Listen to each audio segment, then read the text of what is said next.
శుక్లాంబరధరం విష్ణుం శశివర్ణం చతుర్భుజం ప్రసన్నవదనం ధ్యాయే సర్వవిఘ్నోపశాంతయే.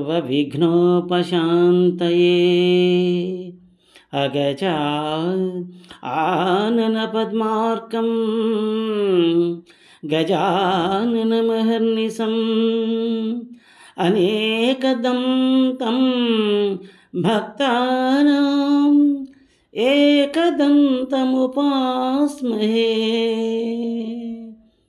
సరస్వతీ నమస్తుభ్యం వరదే కామరూపిణి విద్యారంభం కరిష్యామి సిద్ధిర్భవతు మే సదా. పద్మపత్ర విశాలాక్షి పద్మకేసరవర్ణని నిత్యం పద్మాలయా దేవి సా మాం పాతు సరస్వతీ. గురుర్బ్రహ్మా గురుర్విష్ణుః గురుర్దేవో మహేశ్వరః గురుః సాక్షాత్ పరం బ్రహ్మ తస్మై శ్రీ గురవే నమః. ఓం శ్రీ మహాగణాధిపతయే నమః. శ్రీ మహాసరస్వత్యై నమః. శ్రీ గురుభ్యో నమః. హరి ఓం. అందరికీ నమస్కారం. నా పురాణ కథలు వీడియో ఛానల్కి మీకు అందరికీ సుస్వాగతం. మనం కిందటి భాగంలో సర్పయాగం రెండవ భాగంలో కొంతవరకు ఈ యాగం గురించి తెలుసుకున్నాం. ఇప్పటివరకు మనం ఏం తెలుసుకున్నాం అనేది ఒకసారి చూస్తే, ఉదంకుడు వచ్చి జనమేజయ మహారాజుని సర్పయాగం చేయమండం, పరీక్షిత్తు తక్షకుడు అనేటువంటి సర్పం కాటుతోటి ఎలా మరణించాడు, ఎందుకు మరణించాడు అన్న విషయాలు తెలుసుకున్నాం. తర్వాత అసలు ఉదంకుడికి ఈ తక్షకుడికి ఉన్నటువంటి గొడవ ఏమిటి, శత్రుత్వం ఏమిటి అన్నది ఏమిటో తెలుసుకున్నాం. ఆ తర్వాత ఈ సర్పయాగానికి ఇంకో కారణం కద్రువ తన పిల్లల్ని శపించడం అనేటువంటి విషయాన్ని తెలుసుకున్నాం. అయితే ఈ భాగంలో మనం సర్పయాగం ఉన్నది పూర్తిగా జరిగిందా లేదా, లేకపోతే ఆగిందా, ఆగితే ఎందుకు ఆగింది, ఎవరు ఆపారు, వినత కద్రువ వినత కథ కొంతవరకు మనం కింద భాగంలో తెలుసుకున్నాం, శాపం ఇచ్చే వరకు. ఆ తర్వాత ఏం జరిగింది, వినత దాసిగా మారిన తర్వాత ఆమె యొక్క దాస్యం ఎలా తొలగింది, ఆస్తికుడు అనేటువంటి మునికుమారుడు యొక్క కథ ఏమిటి అనేటువంటి విషయాలు ఈ భాగంలో మనం తెలుసుకుందాం. చెప్పాం కదా, ఈ సర్పయాగం గురించి ఉదంకుడు చెప్పిందంతా విన్న తర్వాత తన తండ్రికి ఉత్తమ గతిని కల్పించలేకపోయినందుకు చాలా విచారించాడు జనమేజయ మహారాజు.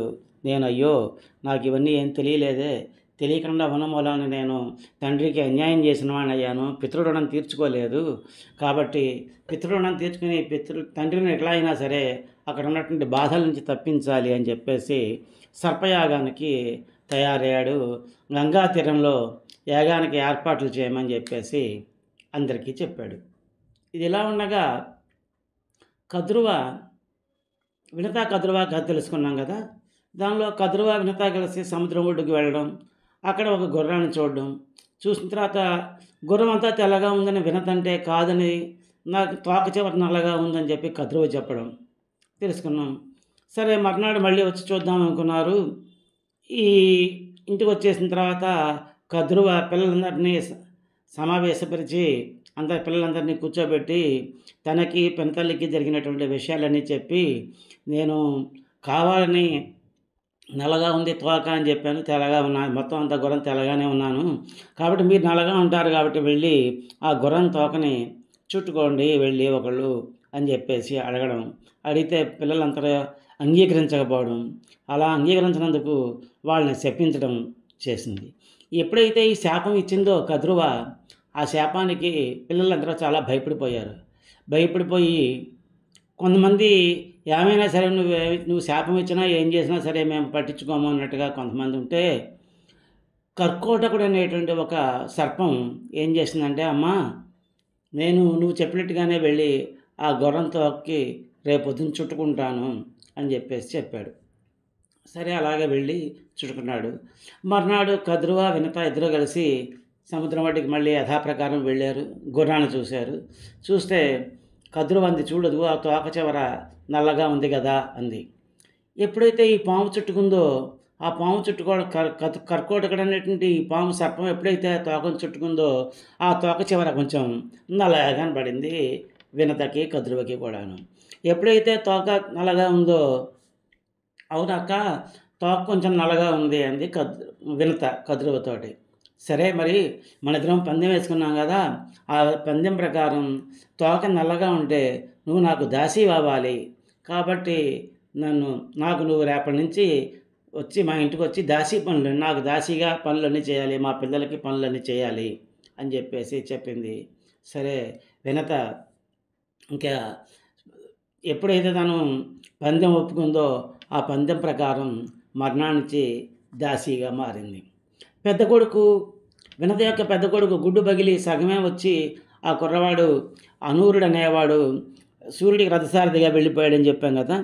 తల్లి ఇంకా ఈ రెండో గుడ్డుని అతను చెప్పినట్టుగానే ఏమీ చేయకుండా అలాగా చూస్తూ, ఎప్పుడు ఈ గుడ్డు పగులుతుందా, పిల్లాడు పైకి వస్తాడా అని రోజు ఆ గుడ్డుని చూస్తూ ఉంది. కొన్నాళ్ళు పోయిన తర్వాత ఆ గుడ్డు పగలడం, దాంట్లోంచి ఒక పక్షి బయటకు వచ్చింది. ఆ పక్షి ఎవరు అంటే గరుత్మంతుడు అన్నమాట. ఆ పక్షి ఏం చేసిందంటే, పుట్టంగానే అత్యంత వేగంతో ఆకాశంలోకి ఎగిరిపోయి మళ్ళీ తిరిగి వచ్చి తల్లికి నమస్కారం చేశాడు ఆ గరుత్మంతుడు. అమ్మా నీకు నమస్కారం అని చెప్పేసి. ఎప్పుడైతే అలా చేశాడో, ఆ తల్లి వినత చాలా ఆనందపడి తన కుమారుడిని కూడా తీసుకుని కద్రువ దగ్గరికి దాస్యానికి వచ్చింది. ఎప్పుడైతే దాస్యానికి కద్రువ దగ్గరికి వచ్చిందో, ఆ కద్రువ ఈ గరుత్మంతుడిని చూసింది. చూడంగానే చాలా అసూయ కలిగింది ఆమెకి. అసూయ కలిగి, వీడు నా పిల్లలందరికన్నా కూడా చాలా బలంగా ఉన్నాడు, వీడిని నేను ఏదైనా చేయకపోతే కష్టమే, నాకే ఎదురు తిరుగుతాడు వీడు కావని అనుకుని ఆ వినతతోటి ఆ గరుత్మంతుడితోటి అంది, నువ్వు దాసివి, నీ కొడుకు కూడా దాసియే అవుతాడు నాకు, కాబట్టి అతను కూడా మా అందరికీ దాస్యం చేయాలి అని చెప్పింది. అంటే ఇంకా విధి లేక దాస్యం చేయడానికి ఒప్పుకున్నారు. రోజు కద్రువ ఏం చెప్పిందంటే, నువ్వు చాలా పెద్దగా ఉన్నావు కాబట్టి నీ రెక్కలు ఉన్నాయి, ఈ రెక్కల మీద మా పిల్లల్ని కూర్చోబెట్టి రోజు అలా ఆకాశంలో విహారాన్ని తీసుకెళ్ళి తిప్పేసి తీసుకొస్తూ ఉండు అని చెప్పింది గరుత్మంతుడికి.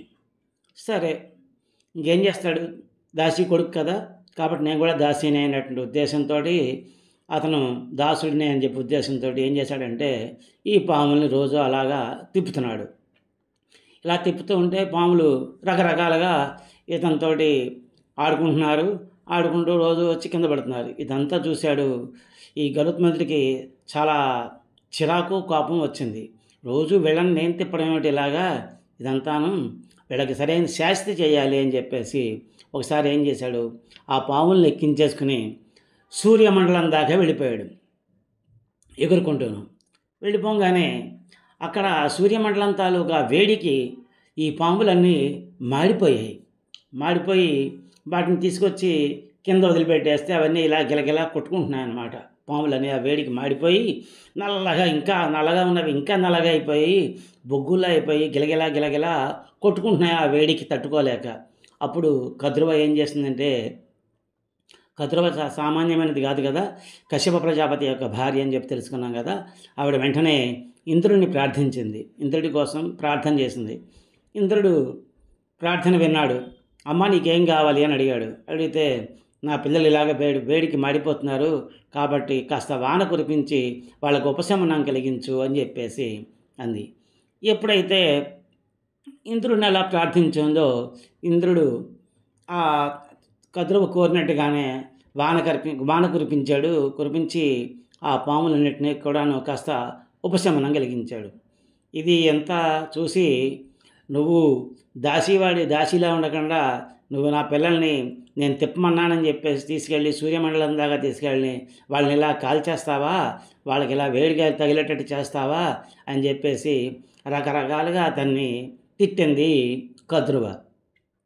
ఇదంతా చూడంగానే అతనికి చాలా కోపం వచ్చింది.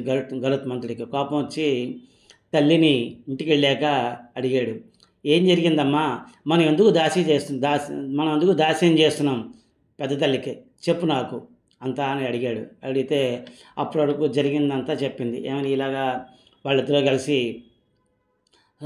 సముద్రం ఒడ్డుకి వెళ్ళడం, అక్కడ ఒక తెల్లని గుర్రాన్ని చూడడం, ఆ గుర్రాన్ని చూసిన తర్వాత నేను తెల్లగా ఉందని, ఆమె నల్లగా ఉందని, తోక చివర నల్లగా ఉందని చెప్పడం, అదంతా చూసి మర్నాడు వెళ్ళి మళ్ళీ చూస్తే ఆ తోక చివర నల్లగా ఉండడంతో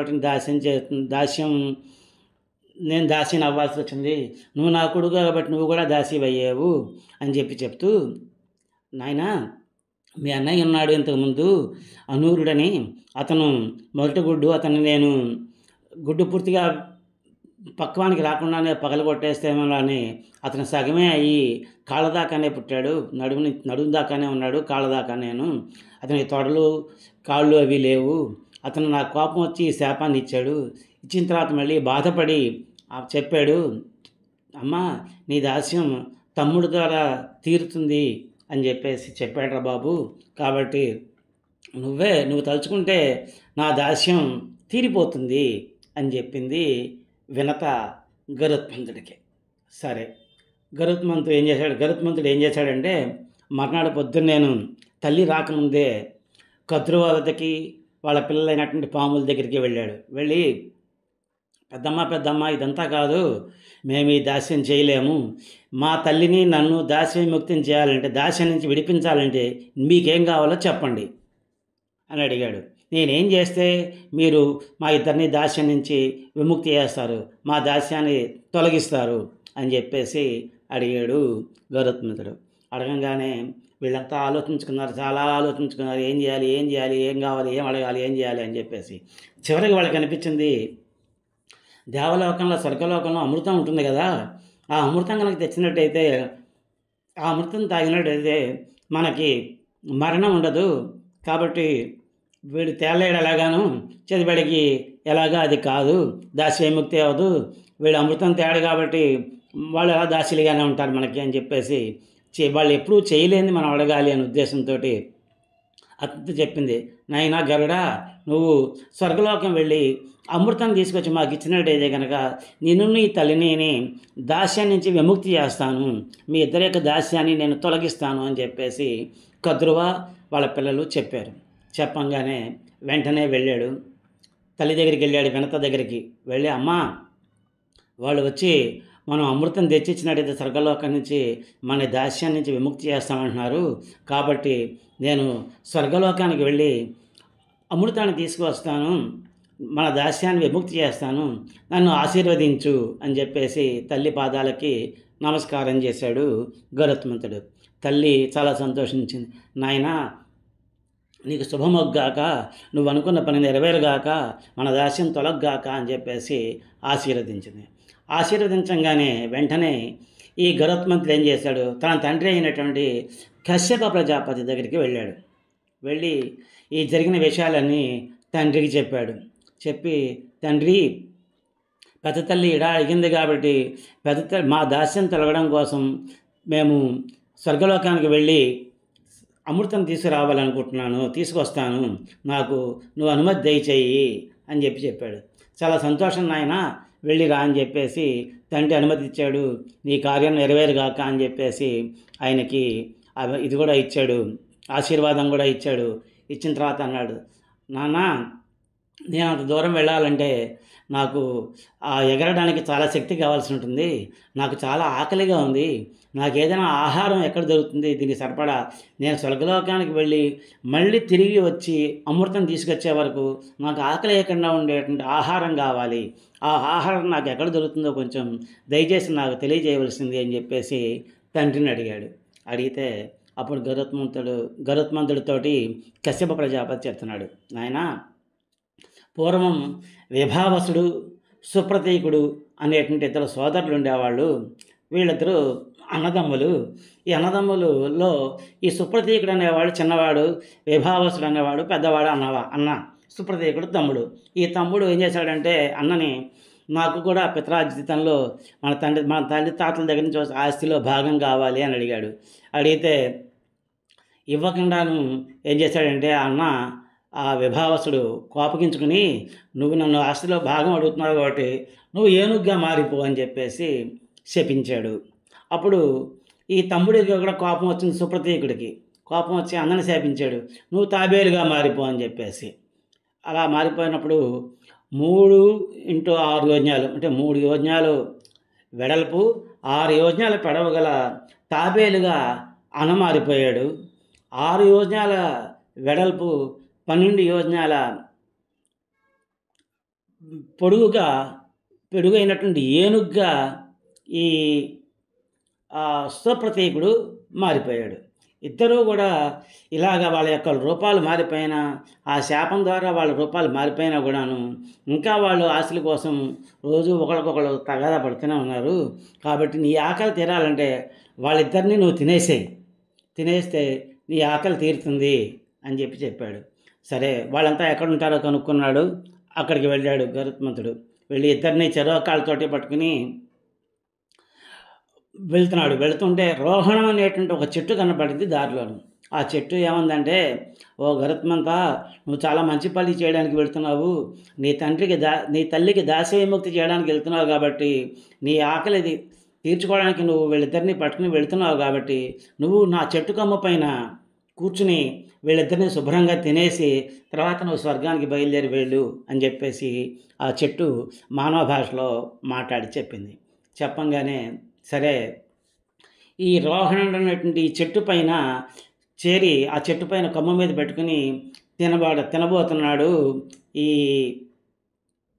గరుత్మంతుడు ఈ ఏనుగుని తాబేలుని.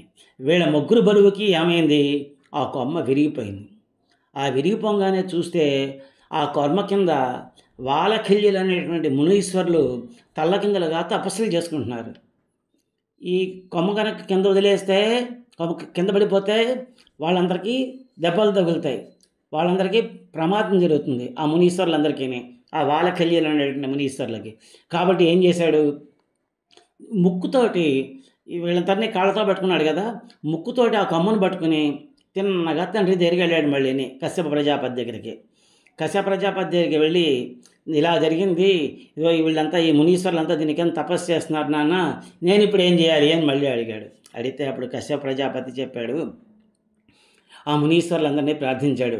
ఇలాగా నా కుమారుడైనటువంటి గరుత్మంతుడు తన తల్లి యొక్క దాస్యం విడిపించడం కోసం అని చెప్పేసి స్వర్గలోకానికి బయలుదేరి వెళుతూ ఆహారం కోసం అని చెప్పేసి వాళ్ళిద్దరినీ తినబోతున్నాడు. కాబట్టి మీరు దయచేసి ఇంకొక ప్రదేశాన్ని వెతుక్కుని ఈ ఈ కొమ్మని వదిలిపెట్టి వెళ్ళండి అని చెప్పేసి ఆ మునీశ్వరుల్ని ప్రార్థించాడు కశ్యప ప్రజాపతి. ప్రార్థించంగానే వాళ్ళు వేరే చోటికి హిమాలయాలకి వెళ్ళిపోయారు. అయితే బాగానే ఉంది. ఇప్పుడు ఈ కొమ్మ చాలా పెద్ద కొమ్మది. అంటే వీళ్ళందరూ బరువు మోసిందంటే ఎంత పెద్ద కొమ్మ ఉంటుందో ఆలోచించండి. ఆ కొమ్మ ఎక్కడైనా పడిపోతే అక్కడందరూ చచ్చిపోతారు. కాబట్టి ఏం చేయాలి అని ఆలోచించాడు. ఎగురుకుంటూ ఎవ్వరూ లేని చోట ఆ కొమ్మని కింద వదిలేసి హిమాచలం అనేటువంటి ఒక కొండ శిఖరంపైకి ఎక్కి ఈ తాబేలుని ఏనుగుని శుభ్రంగా తినేసి గరుత్మంతుడు అక్కడి నుంచి దేవలోకానికి బయలుదేరాడు. అమృత కలశం ఉండేటువంటి ప్రదేశానికి దగ్గరికి వెళుతున్నాడు. ఈ విషయాన్ని దేవగురువు అయినటువంటి బృహస్పతి తెలుసుకొని దేవేంద్రుడికి చెప్పాడు. దేవేంద్ర, ప్రమాదం ముంచుకొస్తోంది.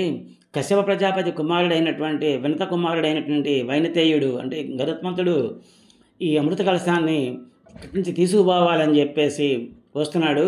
కాబట్టి ఆ అమృతాన్ని రక్షించడానికి నువ్వు తగిన ఏర్పాట్లు చేయి అని చెప్పేసి సూచించాడు బృహస్పతి దేవగురువైనటువంటి బృహస్పతి దేవేంద్రుడికి. దేవేంద్రుడు వెంటనే తన భటులందరికీ ఆజ్ఞ జారీ చేశాడు. మీరంతా వెళ్ళి ఆ గరుత్మంతుని నిలువరించి ఆ అమృతాన్ని రక్షించండి అని చెప్పేసి. ఎప్పుడైతే అలాగా ఆజ్ఞాపించారో ఆ భటులంతా వచ్చేసి ఆ అమృతం కలశం చుట్టూరా కాపలాగా చుట్టూరాగా నించుని ఉన్నారన్నమాట. నించోగానే ఈ గరుత్మంతుడు వచ్చాడు, దీన్ని తీసుకుపోదామంటే వీళ్ళంతా ఉన్నారు. సరే ఇంక లాభం లేదని చెప్పేసి వాళ్ళతో యుద్ధం మొదలుపెట్టాడు. కొంతమందిని గోళ్ళతో కీరాడు, కొంతమందిని ముక్కుతో పొడిచాడు, కొంతమందిని గోళ్ళతో రక్కాడు, కొంతమందిని రెక్కలతో కొట్టాడు. ఇలా చేస్తూ ఉంటే ఈ రక్షకులందరికీ ఇంక భయం వేసి వాళ్ళు అందరూ కూడాను అక్కడి నుంచి బతుకు జీవుడా అని చెప్పేసి పారిపోయారు ఆ అమృత కలశాన్ని వదిలేసి. ఆ అమృత కలశాన్ని తీసుకుని అప్పుడు గరుత్మంతుడు ఆకాశంలోకి బయలుదేరి ఎగురుతున్నాడు. ఇదంతా శ్రీ మహావిష్ణువు చూశాడు. చూసి గరుత్మంతుడి దగ్గరికి వచ్చాడు. వచ్చి, గరుడా, నువ్వు చాలా నీ తల్లి దాస్యం కోసం అని చెప్పేసి నువ్వు చాలా కష్టపడి ఎంతో పరాక్రమంతో ఈ అమృత కలశాన్ని స్వర్గలోకం నుంచి నువ్వు తీసుకెళ్తున్నావు. నువ్వు చాలా మంచి పని చేస్తున్నావు. నిన్ను చూస్తే నాకు ముచ్చటేస్తోంది. కాబట్టి నీకు ఏదైనా ఒక వరం ఇస్తాను, కోరుకో అని చెప్పేసి శ్రీ మహావిష్ణువు గరుత్మంతుడిని అడిగాడు. అడిగితే అప్పుడు గరుత్మంతుడు శ్రీ మహావిష్ణువుకి ప్రార్థన నమస్కారాలు చేసి, ఓ తండ్రి శ్రీ మహావిష్ణు, నాకు ఈ అమృతం సేవించకుండానే ముసలితనం కానీ మరణం కానీ లేకుండా, జరామరణాలు లేకుండా ఎప్పుడూ నీ సేవ చేసుకునేటువంటి అవకాశాన్ని నాకు కల్పించు, అదే నాకు కావాల్సిన కోరిక అని చెప్పేసి అడిగాడు. అలా అడగంగానే విష్ణుమూర్తి వెంటనే అంగీకరించి ఏమన్నాడంటే, నువ్వు ఈ పనంతా అయిపోయాక అక్కడికి వచ్చేసాయి వైకుంఠానికి, నువ్వు నా వాహనంగా ఉందో కానీ నా యొక్క పతాకం పైన కూడా నీ బొమ్మే ఉంటుంది అని చెప్పేసి వరమిచ్చాడు గరుత్మంతుడికి. అప్పటి నుంచి గరుత్మంతుడు శ్రీ మహావిష్ణువుకి వాహనం అయ్యాడు. గరుడ పతాకం ఉంటుందన్నమాట, గరుడ ధ్వజం అంటారు. గరుడ పతాకం కూడా ప్రతి వైష్ణవాలయాల్లోనూ ఎగరేస్తూ ఉంటారు. ఆ గరుడ పతాకం కూడాను గరుడులే ఉంటాడు ఆ పతాకం మీద కూడాను. ఇదంతా అయిపోయింది. వెళ్తున్నాడు ఆయన వెనక్కి ఆ అమృత కలశాన్ని తీసుకుని గరుత్మంతుడు వెళుతూ ఉంటే దేవేంద్రుడికి ఈ విషయం వెళ్ళి చెప్పారు వాళ్ళందరూ. మీరు రక్షించమన్నారు, కానీ రక్షించడానికి మా ప్రయత్నాలన్నీ మేము చేశాం, కానీ అతనితో యుద్ధంలో మేము గెలవలేకపోయాం, ఓడిపోయాము. కాబట్టి మమ్మల్ని క్షమించండి అని చెప్పేసి చెప్పారు. ఎప్పుడైతే ఇదంతా జరిగిందో దేవేంద్రుడికి చాలా కోపం వచ్చి తన యొక్క వజ్రాయుధాన్ని ప్రయోగించాడు గరుత్మంతుడి మీద. గరుత్మంతుడి మీద వజ్రాయుధాన్ని ప్రయోగించగానే ఆ వజ్రాయుధం వచ్చేస్తుంటే చూశాడు. ఓ వజ్రాయుధమా, నువ్వు నన్ను ఏమీ చేయలేవు, కానీ నువ్వు దధీచ మహాముని యొక్క అస్థికలతోటి నిన్ను తయారు చేశారు. కాబట్టి ఆ ముని పైన ఉన్నటువంటి గౌరవంతో, నీ పైన ఉన్నటువంటి గౌరవంతో నువ్వేం చేస్తావు అంటే నా రెక్కలో ఉన్నటువంటి ఒక ఈకను తుంచేసి నువ్వు ఇక్కడి నుంచి వెళ్ళిపో అని చెప్పేసి చెప్పాడు గరుత్మంతుడు. చెప్పంగానే ఆ గరుత్మంతుడికి ఆ వజ్రాయుధం తగిలింది. ఆ రెక్కలో ఒక ఈక ఓడి కింద పడింది. అంతే, ఆ వజ్రాయుధం అక్కడి నుంచి పరిగెట్టి మళ్ళీ దేవేంద్రుడి దగ్గరికి వెళ్ళిపోయింది. ఎప్పుడైతే ఇలా దేవేంద్రుడికి చేరిపోయిందో వెంటనే దేవేంద్రుడు ఇంకా లాభం లేదు, ఇది నామే పనికొస్తుంది దీనికి అని చెప్పేసి వచ్చాడు గరుత్మంతుడి దగ్గరికి. వచ్చి, గరుత్మంత, నీతో నేను స్నేహం చేయాలనుకుంటున్నాను అన్నాడు. నాకు కూడా చాలా సంతోషం దేవేంద్ర, మనం స్నేహితులుగా ఉందాము అని చెప్పన్నాడు. అని చెప్పిన తర్వాత అప్పుడు దేవేంద్రుడు చెప్తున్నాడు, నీకు తెలియని విషయం కాదు, ఆ కద్రువు యొక్క పిల్లలు ఎంత దుర్మార్గులో నీకు తెలుసు కదా. ఈ అమృతం ఇచ్చేసినట్టయితే వాళ్ళు మరణించకపోతే వాళ్ళ దేశానికి, ఈ ప్రపంచానికి చాలా నష్టాన్ని కలగజేస్తారు. అటువంటి వాళ్ళకి అమృతం ఇవ్వచ్చా? తప్పు కదా. కాబట్టి నువ్వు అమృతాన్ని తిరిగి మాకు అప్పచెప్పేసేయి అని చెప్పి అన్నాడు. అంటే అప్పుడు గరుత్మంతుడు చెప్పాడు, దేవేంద్ర, నువ్వు చెప్పిన మాట అక్షరాల నిజం. నాకు వాళ్ళకి ఈ అమృతాన్ని ఇవ్వాలని ఎంత మాత్రమూ లేదు. కానీ నా తల్లి దాస్య విముక్తి కోసమని చెప్పేసి, నా యొక్క దాస్య విముక్తి కోసమని చెప్పేసి ఈ అమృత కలశాన్ని నేను తీసుకెళ్ళి అక్కడ కిందన కద్రువ వాళ్ళ యొక్క పిల్లల దగ్గర ఒక దర్భలు వేసి ఆ దర్భల మీద పెడతాను. పెట్టి మా దాస్య విముక్తి అయిపోయింది అని వాళ్ళ చేత అనిపించి మేము అక్కడి నుంచి వెళ్ళిపోతాం, నేను నా తల్లిని. వెళ్ళిపోగానే వీళ్ళని స్నానాలు చేసారమ్మని శుభ్రంగా మడిగట్టుకుని అమృతం తాగమని చెప్పేసి చెప్తాము. చెప్పంగానే వాళ్ళు స్నానాల కోసం పరిగెడతారు. నువ్వు నీ అమృత కలతాన్ని తీసుకుని వెళ్ళిపో, నాకేం అభ్యంతరం లేదు, అమృతం వాళ్ళకి ఇవ్వాలని నాకేం కోరిక లేదు అని చెప్పేసి గరుత్మంతుడు చెప్పాడు. ఆహా, ఇదేదో బాగుంది ఈ పద్ధతి, ఈ చాలా చాలా బాగా చెప్పావు గరుత్మంత, నేను కూడా నీ వెనకాలే ఎవరికీ కనబడకుండా వస్తాను. నువ్వు ఎప్పుడైతే అమృత కలశం కింద పెట్టి వీళ్ళంతా వెళ్ళి నీ దాస్య విముక్తి అయిపోయిందని చెప్పి వాళ్ళు నీకు చెప్పి ఎప్పుడైతే నువ్వు వాళ్ళు అలాగా స్నానాల కోసం అని చెప్పేసి నదీ స్నానానికి వెళతారో వెంటనే నేను ఈ కలశాన్ని తీసుకుని మాయమైపోతాను అని చెప్పేసి అన్నాడు. అని నువ్వు నాకు నచ్చావు, నీ పద్ధతి నచ్చింది, కాబట్టి నీకేం వరం కావాలో కోరుకో అని చెప్పేసి దేవేంద్రుడు అడిగితే, కద్రువ యొక్క పిల్లలు నాకు చాలా అపకారం చేశారు, మా తల్లికి అపకారం చేశారు, కాబట్టి వాళ్ళనే నేను ఆహారంగా చేసుకుంటాను, దానికి వరం అనుగ్రహించు అంటే సరే అలాగే అని చెప్పేసి ఇచ్చాడు. అప్పటి నుంచే గరుత్మంతుడికి ఈ పాములు ఆహారంగా మారాయన్నమాట. సరే అయిపోయింది. గరుత్మంతుడు దేవేంద్రుడు వస్తున్నారు, కనబడకుండా దేవేంద్రుడు వస్తున్నాడు. కనబడుతూ అమృత కలశాన్ని తీసుకొని గరుత్మంతుడు వచ్చాడు. కద్రువ దగ్గరికి, ఆ సర్పాల దగ్గరికి వచ్చాడు. వచ్చి నేరపైన దర్భలు పరిచి ఆ దర్భల పైన ఆ అమృత కలశాన్ని పెట్టాడు. పెట్టి, పెద్ద తల్లి నువ్వు చెప్పినట్టుగా, సోదరులారా నువ్వు చెప్పినట్టుగా ఇదిగో మీకు అమృత కలశాన్ని తీసుకొచ్చి ఇక్కడ పెడుతున్నాను. మీరు పంచభూతాల సాక్షిగా మా దాస్య విముక్తి అయిపోయింది, నాకు నా తల్లికి దాస్య విముక్తి అయిపోయిందని చెప్పేసి చెప్పండి అని చెప్పి అడిగాడు. ఎప్పుడైతే ఇది చూశారో, అమృత కలశాన్ని చూశారో, వీళ్ళకి మహదానందం కలిగింది, ఈ కద్రువకి ఆ సర్పాలకి. వెంటనే వాళ్ళంతా కూడాను పంచభూతాల సాక్షిగా ఈ క్షణం నుంచి మీరు మాకు దాసీలు గారు అని చెప్పేసి అన్నారు. అనగానే వెంటనే వెళ్ళి, మీ అయితే అంతా బాగానే ఉంది, మా దాస్య విముక్తి అయిపోయింది కాబట్టి మేము ఇక్కడి నుంచి వెళ్ళిపోతున్నాము, మీరు అందరూ కూడాను అమృతం చాలా పవిత్రమైనది కాబట్టి శుభ్రంగా నదికి వెళ్ళి స్నానం చేసి వచ్చి అమృతాన్ని స్వీకరించండి అని చెప్పాడు. చెప్పేసి తల్లికి దగ్గరికి వెళ్ళాడు. వెళ్ళంగానే తల్లికి చెప్పి, తల్లి తీసుకొచ్చి నేను ఇలాగా అమృత కలశాన్ని వాళ్ళకి ఇచ్చాను, మన దాస్యం విముక్తి అయిపోయిందని చెప్పి వాళ్ళు చెప్పారు మనకి, కాబట్టి మనం వెళ్ళిపోదాం పదా అని చెప్పేసి వెళ్ళిపోయాడు. ఎప్పుడైతే వీళ్ళంతా చాలా ఆనందంతో అమృతం తాగేద్దామని ఉద్దేశంతో ఈ కద్రవ పిల్లలు అందరూ కూడాను నదీ స్నానానికి వెళ్ళంగానే అప్పటి వరకు కనబడకుండా ఉన్నటువంటి ఆ దేవేంద్రుడు వెంటనే ఆ అమృత కలశాన్ని తీసుకుని స్వర్గలోకానికి వెళ్ళిపోయి మళ్ళీ స్వర్గలోకంలో ఆ అమృత కలశాన్ని యథాస్థానంలో పెట్టి కాపలా పెట్టేశాడు. తిరిగి స్నానం చేసి వచ్చారు. చూస్తే అమృత కలశం పెట్టిన చోట అమృత కలశం కనబడటం లేదు. ఏమిటి అమృత కలశం ఏమైపోయింది అనుకున్నారు. అయ్యో అనుకుని వెంటనే ఆ దర్భల్ని అక్కడ మొదలుపెట్టారు. అమృతం ఏమైనా దాని మీద ఒలుకుంటుందేమో కదా, ఆ ఒలికింది నాలుక తగిలినా మంచిదే కదా అని చెప్పేసి ఆ దర్భల్ని నాకుతున్నాయి ఆ పాములన్నీ. ఎప్పుడైతే ఆ దర్భని నాకంగానే, దర్భ చాలా పదునుగా ఉంటుంది, ఆ నాలుక రెండుగా చీలిపోయింది ఆ పాములన్నిటికీ. అప్పటి నుంచి పాములకి రెండు నాలుకలు అనేటువంటి పేరు వచ్చింది. ఈ అమృతం పెట్టడం వల్ల ఈ దర్భలు చాలా పవిత్రమయ్యి అన్ని శుభకార్యాల్లోనూ ఈ దర్భల్ని ఉపయోగించడం మొదలుపెట్టారు. ఇలాగా ఇది వీళ్ళ దాస్య విముక్తి అయిపోయింది.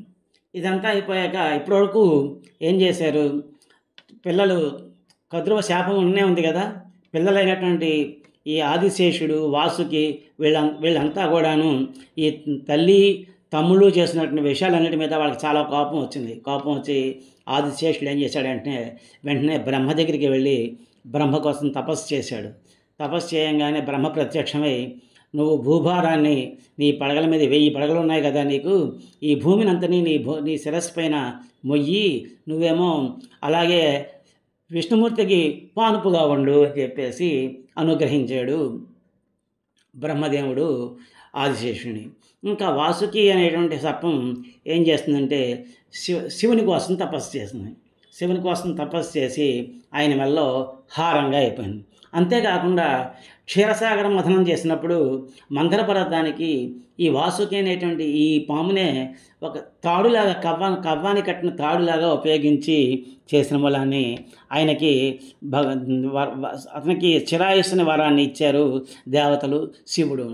కాబట్టి వీళ్ళిద్దరూ కలిసి అప్పుడు వాసుకి ఏం చేశాడంటే తమ్ముళ్ళందరినీ కూర్చోబెట్టి మీకు అసలు ఏం తెలియటం లేదు, ఈ సర్పయాగం నుంచి మనం ఎలా తప్పించుకోవాలి, మీరంతా ఎలా తప్పించుకోవాలో ఆలోచించండి.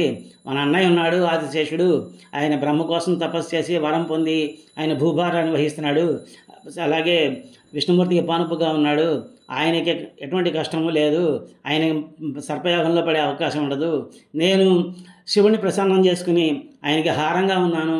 అంతేకాకుండా క్షీరసాగర మథనంలో నేను దేవతలకి దానవులకి కూడా సహాయం చేశాను కాబట్టి వాళ్ళకు కూడా నా మీద అనుగ్రహం ఉంది. కానీ మీ అందరూ ఎలాగా, మీ అందరినీ ఎలా రక్షించుకోవాలి అది ఆలోచించండి, చెప్పండి అంటే కొంతమంది రకరకాల సలహాలు ఇచ్చారు. మనమే బ్రాహ్మణులాగా వెళ్ళి ఈ సర్పయాగం తప్పు అని చెప్పేసి చెబుదాము జనమేజయ మహారాజుకి అని కొందరు. అలా కాదు, మనంతా సర్పయాగం చేసే ప్రదేశానికి వెళ్ళిపోయి అక్కడ అభ్యభత్సం సృష్టిస్తాము అని కొందరు.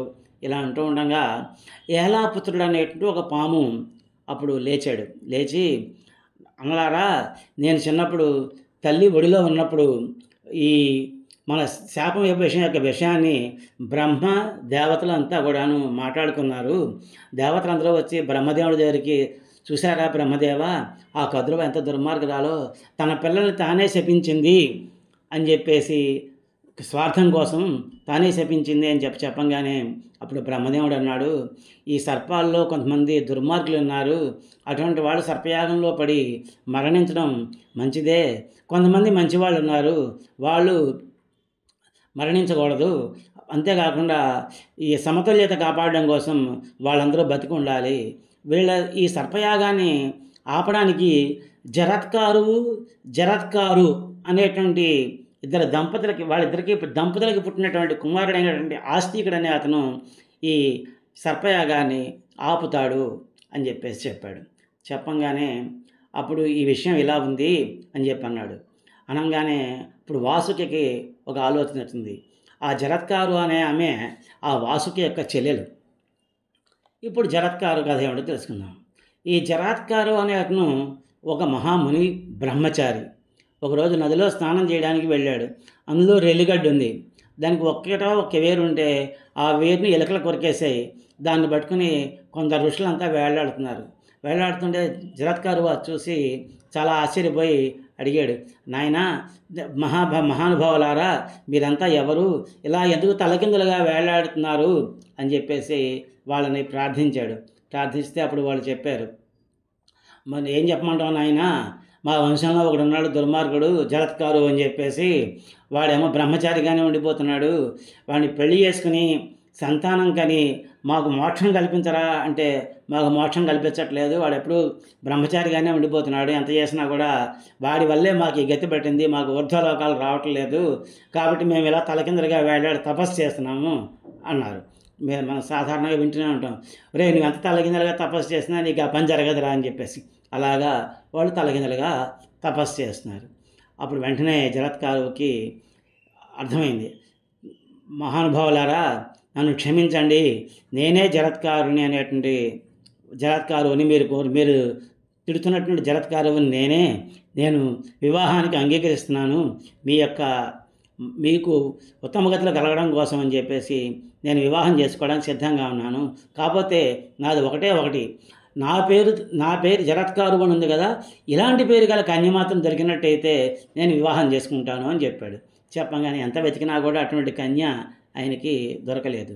వాసుకి ఈ విషయం తెలిసి తన చెల్లిని తీసుకుని ఆ జరత్కారు వద్దకు వెళ్ళి, జరత్కారు మహాముని, ఈమె నా చెల్లెలు జరత్కారు, నువ్వు వివాహం చేసుకోవడానికి అంగీకరించావు, అదే పేరు ఉండాలి అని అన్నావు, కాబట్టి ఈమె పేరు కూడా జరత్కారే, కాబట్టి ఈమెను అంగీకరించి వివాహం చేసుకో అని చెప్పాడు. చెప్పంగానే జరత్కారు అంగీకరించాడు. వాసుకి సమక్షంలో వివాహం జరిగిన మొదటి రోజు రాత్రి జరత్కారు చెప్తున్నాడు ఆమెతోటి, నువ్వు నాకు ఏ క్షణంలోనూ కూడా అప్రియం కలిగించకూడదు. ఎప్పుడూ నా మనసు తెలుసుకుని నువ్వు ప్రవర్తిస్తూ ఉండాలి. ఎప్పుడైతే నువ్వు నాకు మనసు తెలుసుకోకుండా నా మనసుకి వ్యతిరేకంగా నేను చెప్పేదానికి వ్యతిరేకంగా ప్రవర్తిస్తావో ఆ రోజు నేను వదిలిపెట్టేసి నేను తపస్సుకి వెళ్ళిపోతాను అని చెప్పాడు. ఆమె కూడా అలాగే అంగీకరించింది. అదేవిధంగా సేవ చేస్తూ ఉంది. కొన్నాళ్ళకి ఆవిడ గర్భం ధరించింది. ఒకరోజు ఆమె తొడలపైన తలకాయ పెట్టుకుని పడుకున్నాడు జరత్కారు. పడుకుని నిద్రపోతున్నాడు, నన్ను లేపొద్దు అని చెప్పాడు. సాయం సమయం అయిపోతుంది, ఇంకా లేవటం లేదు. సంధ్యావందనం చేసుకోవాలి, సంధ్యావందనం చేసుకోకపోతే తప్పు, కాబట్టి సంధ్యావందనం చేసుకోవాలని చెప్పేసి ఇంకా ఆయనని లేపింది. లేపంగానే అతనికి కోపం వచ్చింది.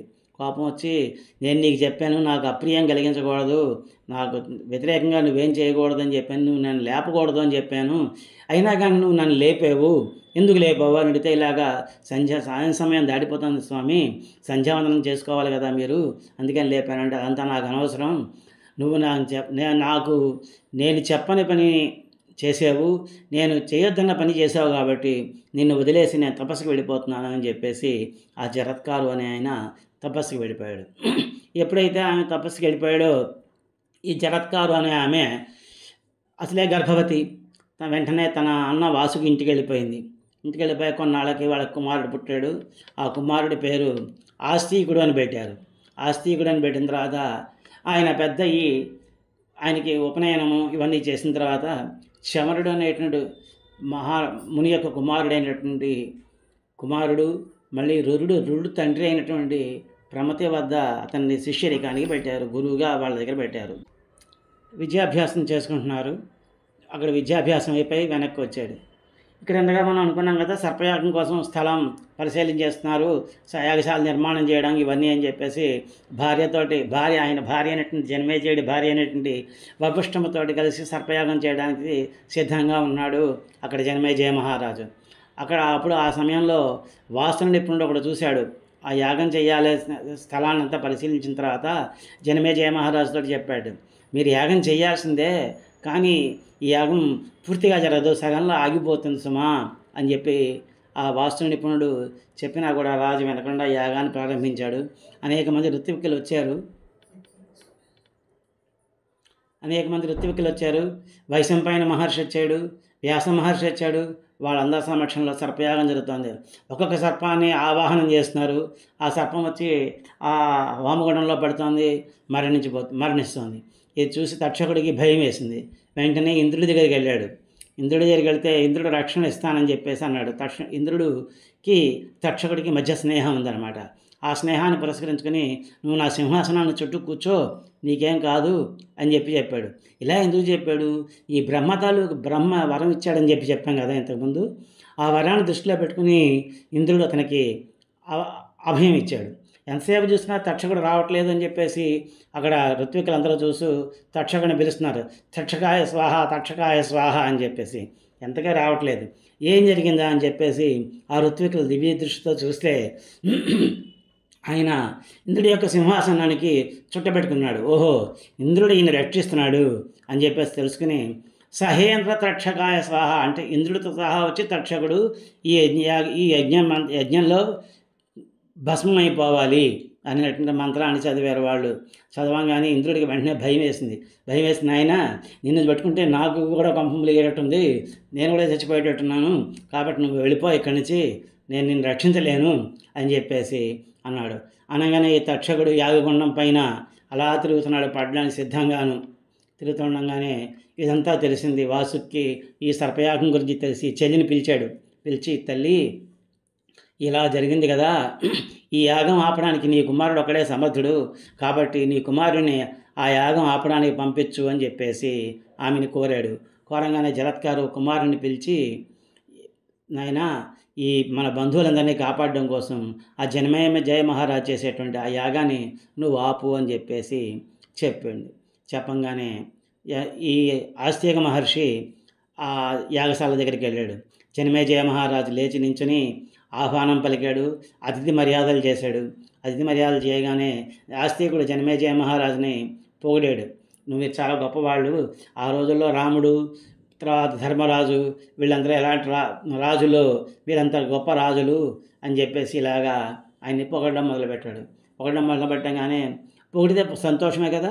ఆ సంతోషంలో మీకేం వరం కావాలో కోరుకోండి బ్రాహ్మణోత్తమ అన్నారు. సాధారణంగా యాగం చేసేటప్పుడు బ్రాహ్మణులు గానీ, మునులు గానీ ఎవరైనా వచ్చినట్టయితే వాళ్ళకి ఏం కావాలో వాళ్ళు కోరుకునే వరాలు అనుగ్రహిస్తూ ఉంటారు ఆ యాగకర్తలు. అలా చేస్తుంటే అప్పుడు చెప్పాడు, నా మహారాజా, ఈ యాగం చాలా ప్రమాదకరమైనది.